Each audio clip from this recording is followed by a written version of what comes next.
Bom, a minha mãe sempre me dizia que se eu estava extremamente estressado, devia ser sistema nervoso. Aquelas situações em que é necessário uma corrida exacerbada para o conhecimento.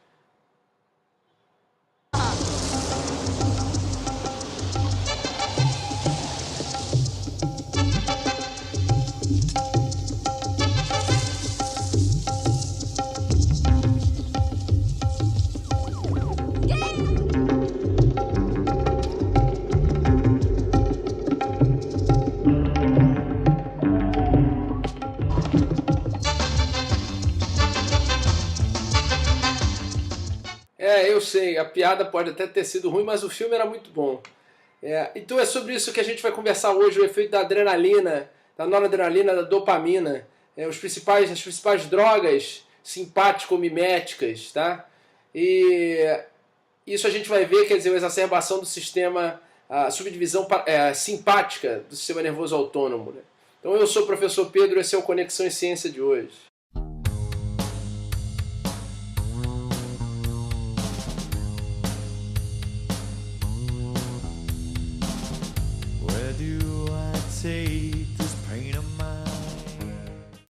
Muito bem, então vamos conversar um pouco sobre os fármacos conhecidos como simpático-miméticos ou amina-simpático-miméticas ou fármacos adrenérgicos, que são fármacos que vão fazer o mesmo papel da adrenalina, da noradrenalina, da dopamina, tá? Claro, a gente vai falar um pouquinho delas, mas e sobre os fármacos que vão mimetizar e imitar esse comportamento, tá certo? Vamos seguir aqui. Nessa primeira parte, a gente vai ver o seguinte. Muito bem, então durante situações de estresse, a gente tem o eixo hipotálamo-hipófise suprarrenal, da fisiologia, hormônio liberador de corticotrofina, aumenta a liberação na adenopófise de ACTH, que vai estimular a suprarrenal, a medula da suprarrenal, a liberar adrenalina. 80% da adrenalina produzida no organismo é sintetizado e liberado pela medula suprarrenal. E noradrenalina, além de outras moléculas, beta-endorfinas, enfim, que não vamos conversar em detalhe. Vamos focar principalmente adrenalina e noradrenalina. Uma vez que eu tenho o estímulo, tá? Tanto a suprarrenal quanto os neurônios adrenérgicos, que pertencem à subdivisão simpática do sistema nervoso autônomo, eles têm a capacidade de sintetizar a adrenalina, o hormônio, e a adrenalina, o neurotransmissor, e o neurotransmissor noradrenalina, o neurotransmissor dopamina. Esses neurotransmissores, como a gente pode visualizar aqui nessa figura, essa figura é importantíssima, tá? Eles partem da tirosina, a síntese parte da tirosina. Já vou mostrar um outro slide detalhando melhor isso. Passa por dopa, chega a dopamina. Se houver conversão de dopamina, ela vai para noradrenalina, que aqui a gente está vendo como NE, dopamina que a gente está vendo como DA, e quando há conversão, por exemplo, na suprarrenal, a noradrenalina passa a adrenalina. Essas moléculas são armazenadas em vesículas, como vocês estão vendo aqui. Isso aqui é um axônio de um neurônio pré-sináptico, e aqui são os receptores em células efetoras, os receptores em células efetoras, ou em neurônios pós-sinápticos. Vocês podem ver outros subtipos de receptores, mas o que vai importar para a gente são esses subtipos de receptores aqui, alfa e beta. Alfa e beta são os dois subtipos de receptores adrenérgicos. Outra coisa que eu chamo a atenção de vocês, e que é importantíssimo lembrar, essa representação aqui desse círculo, nesse caso aqui, em que eu estou mostrando com a setinha, esse círculo roxo, ele é conhecido como recaptador de noradrenalina, tá? Ele é conhecido como NET. Ele é fundamental para a atuação e mecanismo de ação da cocaína, de antidepressivos, né? E outras drogas que podem atuar inibindo esse recaptador. Por quê? Porque na sinapse adrenérgica, nós não temos uma enzima como a acetilcolinesterase que a gente observa na sinapse colinérgica. Na sinapse adrenérgica, a gente não tem enzima regulando os níveis de noradrenalina, das catecolaminas, como são conhecidas. Tá? Então, como é que isso é regulado? Ou através da recaptação com os transportadores, no caso NET, da noradrenalina. Se a gente estiver falando de dopamina, a gente vai falar do DAT. E se a gente estiver falando de serotonina, a gente vai falar do SERT. Então, SERT, NET e DAT são os recaptadores da serotonina, da noradrenalina e da dopamina, respectivamente. Tá? Se não são os recaptadores, nós temos autorreceptores. O que era um autorreceptor? No exemplo aqui, um alfa-2 adrenérgico, a noradrenalina se liga a ele e ele faz uma alça de feedback, no caso do alfa-2, uma alça negativa. Tá? Então, autorreceptor é auto, que é do próprio neurotransmissor que é liberado. No caso, a liberação é noradrenalina. O autorreceptor é adrenérgico. Se fosse acetilcolina, o autorreceptor seria muscarínico, colinérgico. Então, isso é importante lembrar. Então, são os autorreceptores ou os recaptadores, os transportadores que fazem a recaptação, vão regular os níveis de adrenalina nessa parte, tá? Então essa figura é importantíssimo lembrar. O mecanismo de liberação da vesícula é o mesmo que era na acetilcolina, tá? Não vou ficar relatando isso, vocês podem voltar no vídeo da acetilcolina e verem isso em mais detalhes. Como eu tinha dito, eu ia voltar à fórmula, quer dizer, a fórmula de síntese. Então a partir da tirosina, a gente tem a conversão pela tirosina monooxigenase a DOPA, que é fundamental aonde? No tratamento do Parkinson. Por quê? Porque a neurotransmissão dopaminérgica no Parkinson, ela é reduzida, ela é comprometida. Então a gente administra uma droga conhecida como L-DOPA, que vai aumentar os níveis de DOPA, e a DOPA, como vocês estão vendo aqui na síntese, é o precursor da dopamina. Muito bem, então a gente no Parkinson administra uma droga conhecida como L-DOPA. Então, a partir da DOPA, a gente tem a síntese da dopamina pela descarboxilase de aminoácidos aromáticos. Tá? A dopamina, ela é um neurotransmissor importante. A gente vai ver mais à frente na aula. E como ação do sistema simpático. Mas a dopamina ela pode ser convertida pela dopamina beta-hidroxilase em noradrenalina. E a noradrenalina pode ser convertida pela feniletanolamina N-metiltransferase em adrenalina. Tá? Então essa é a cascata de síntese. Dopamina, noradrenalina e adrenalina são as catecolaminas. Por quê? Porque elas têm um anel catecol, que é característico dessas moléculas. Tá? Mas são monaminas, assim, em conjunto com serotonina, constituem as monaminas. Tá? Quando a gente fala da neurotransmissão noradrenérgica, adrenérgica, dopaminérgica, a gente tem receptores característicos. Assim como o colinérgico tinha os receptores nicotínicos e muscarínicos, a noradrenalina, a adrenalina, vão ter caracteristicamente os receptores adrenérgicos, que são alfa-adrenérgico, alfa-1 e alfa-2, e beta-adrenérgico, beta-1, beta-2 e beta-3. O receptor beta-3, ele simplesmente é citado, porque não há na farmacologia nenhuma droga ainda capaz de se ligar exclusivamente ou exercer efeitos em beta-3. Então nós vamos focar em quê? Beta-1, beta-2, alfa-1, alfa-2. Certo? Então não pode esquecer isso. Todos esses receptores, alfa-1, alfa-2, beta-1, beta-2, são receptores acoplados à proteína G. Não vou, de novo, explicar sobre proteína G. Assistam a aula de interação droga-receptor.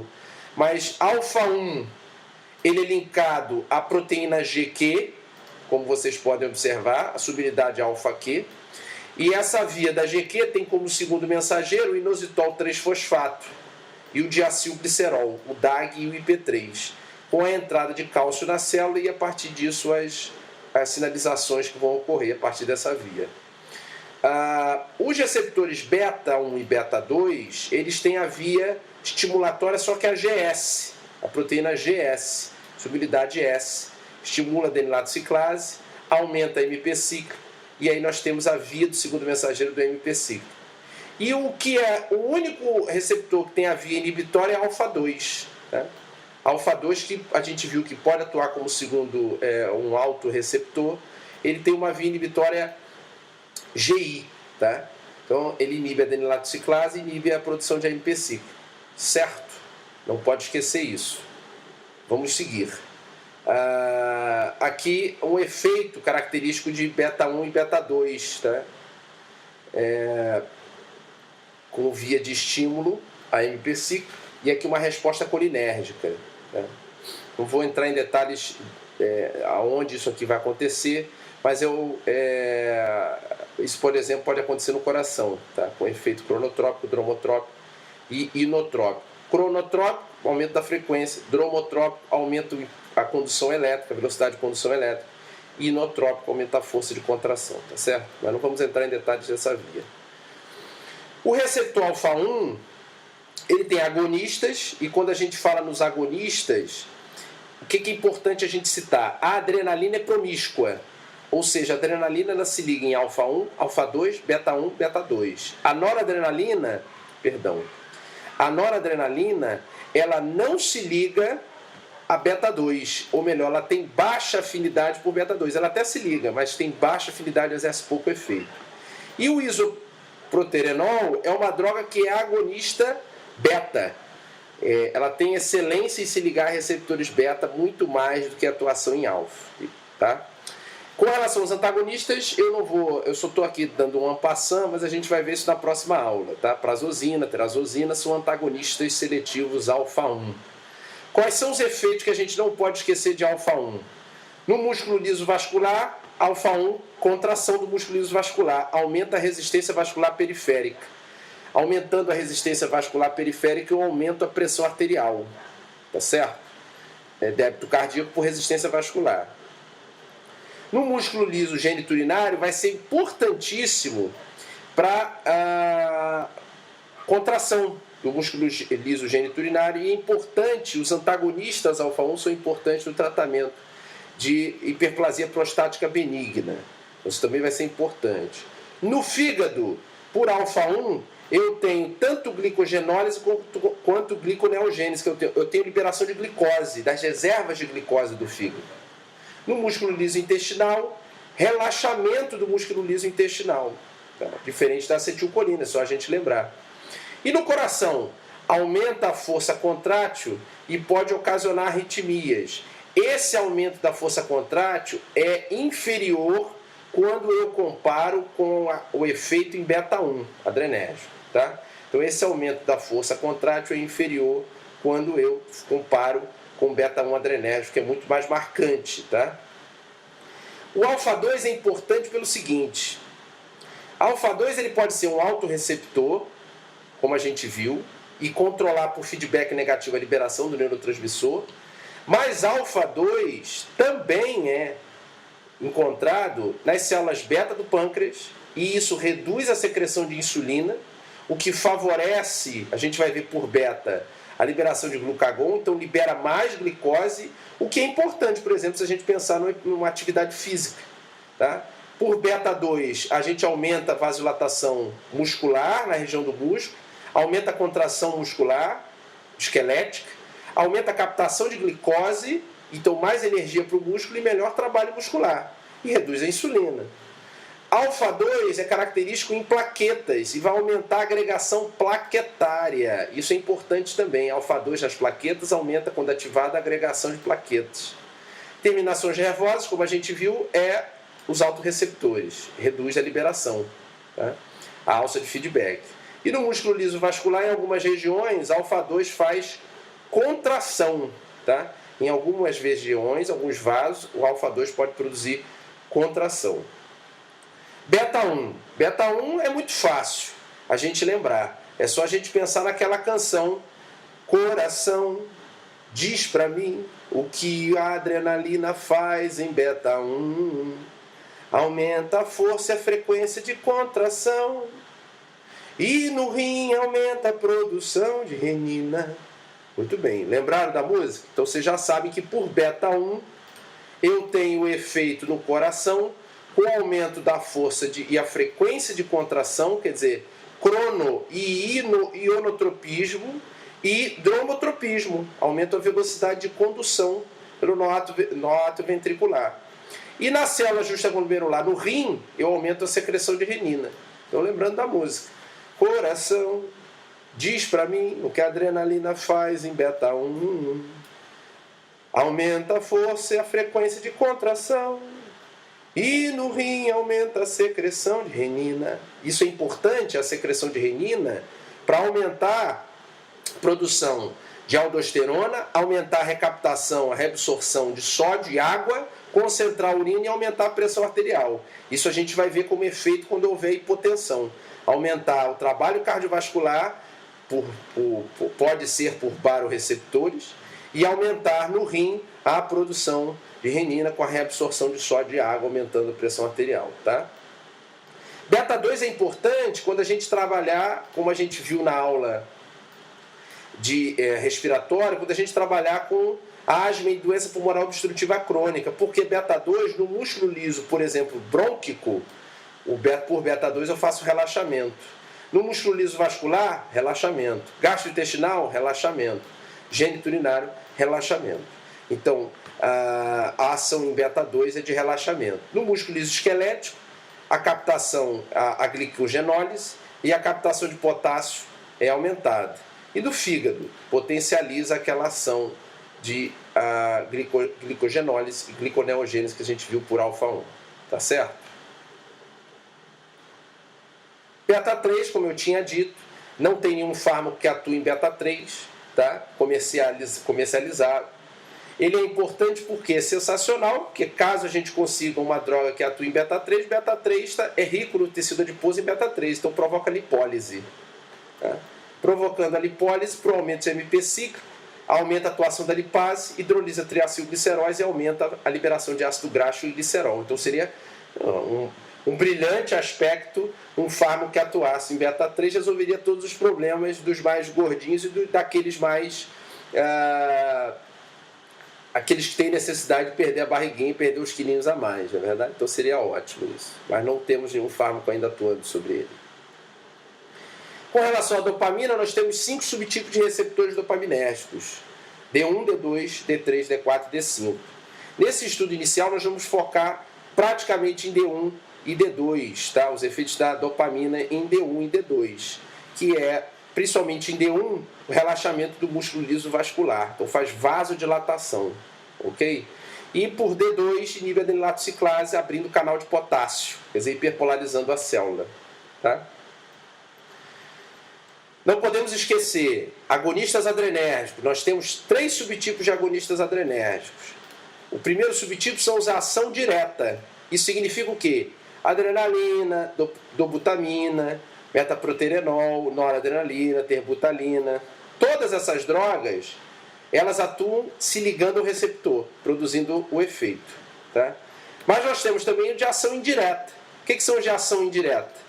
Os de ação indireta são como a anfetamina, que aumenta a liberação, e os derivados da anfetamina, e a tiramina, que também é de ação indireta, encontrado em frutos do mar, carnes maturadas, ovos, e os derivados da anfetamina, metileno dioximetanfetamina, o êxtase, tá?